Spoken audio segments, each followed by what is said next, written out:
Christina's World hangs in New York's Museum of Modern Art, beloved by millions. Some find it mesmerizingly haunting. Who is this young woman? Why is she in a field? What's she yearning for?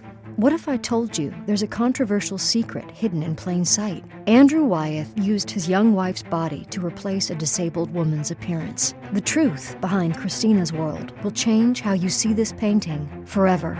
Welcome to Art Vault. Andrew Wyeth was one of the best-known American artists of the middle 20th century. Though he considered himself to be an abstractionist, Wyeth was primarily a realist painter who worked in a regionalist style, often painting scenes from his summer home in Cushing, Maine. It was there, in that remote coastal town, that he created one of the most recognizable images in 20th century American art, Christina's World.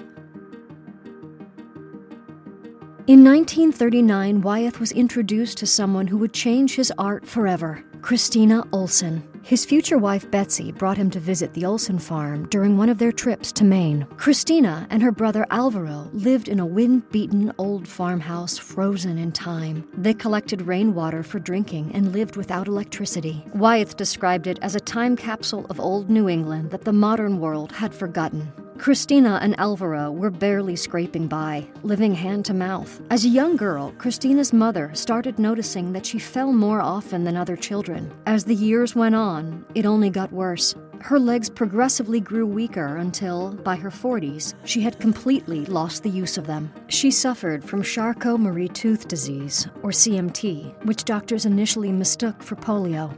Christina was one of those incredibly tough, proud, stubborn women who wouldn't accept help from anyone. No canes, no crutches, definitely no wheelchair. She was determined to get around using nothing but her own strength and willpower. Inside the house, she would hitch herself around by gripping onto a chair. Outside, she crawled everywhere, pulling herself across the property with just her arms. One afternoon, watching Christina drag herself across that Maine field hill after picking vegetables from the family garden, Wyeth witnessed the moment that would inspire his masterpiece. I saw her crawling out to a little truck garden she had next to the house one day, and it dawned on me. And I went home that night and made a quick notation of this idea of Christine, the field, the house in the background.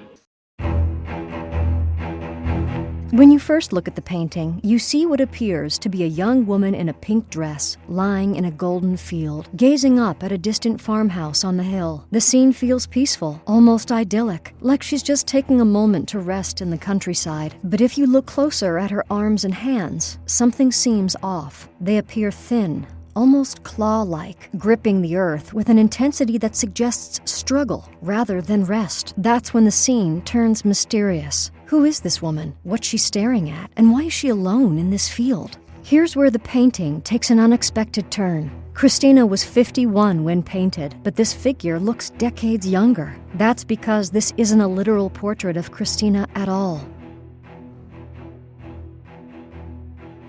For the body and pose, Wyeth used his young wife Betsy as a model. Only the weathered hands and thin arms belonged to the real Christina. Wyeth essentially created a hybrid figure, combining his wife's youthful body with Christina's disabled limbs. This choice has sparked intense debate among critics and historians. They've accused Wyeth of beautifying Christina's story, creating an idealized version of rural life rather than showing harsh reality, and argue that this created an almost romantic version of rural American life rather than showing the reality Christina actually lived. The criticism deepens when you consider the practical aspects. Betsy was readily accessible for Wyeth's painstaking modeling sessions. She could pose for hours without difficulty, something nearly impossible for Christina given her condition. Was Wyeth exploiting Christina's story for convenience, or capturing something deeper about the human spirit?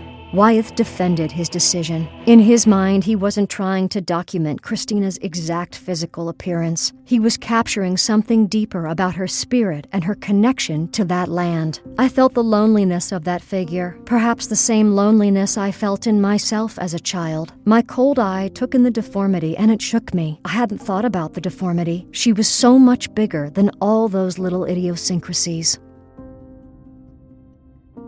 Wyeth finished the painting in 1948. That moment came when Christina and Alvaro were invited for dinner. Nothing was said. Later, when Wyeth and Christina were alone, the artist asked what she thought of the painting. Christina's response was perfect in its simplicity. She just looked at him with a calm smile and brought her fingers to her lips in quiet approval. Christina later said, "Andy put me where he knew I wanted to be. Now that I can't be there anymore, all I do is think of that picture, and I'm there." For Christina, this wasn't just a painting of herself. It was her entire world, her connection to the place where she truly belonged.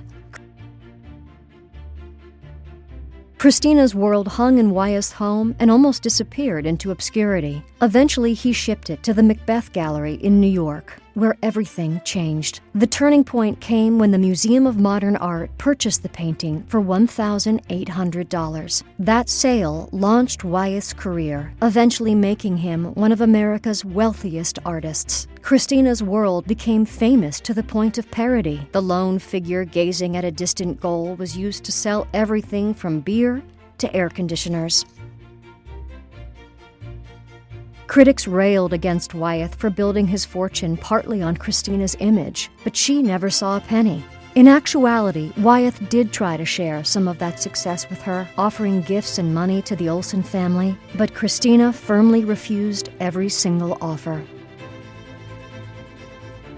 Despite these ethical questions from the outside world, Olson and Wyeth maintained an extremely close relationship throughout their lives. 1 year before he died, Wyeth told the LA Times he wanted to be buried with Olson. "I want to be with Christina," he said. Christina passed away at 74, just over a month after her brother Alvaro died. But the world, that moment of yearning captured in paint, lives on. Listen, I paint what I want to paint. It may end up purely as an abstract.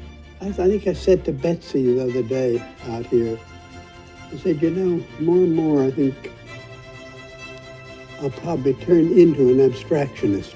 Not by painting to be free like abstract, but objects that don't have any story to them at all, but just color and shapes. As I've often said, if I was really good, I could have done the field in Christina's world without her in there. The less you have in a subject, the better the picture is, really.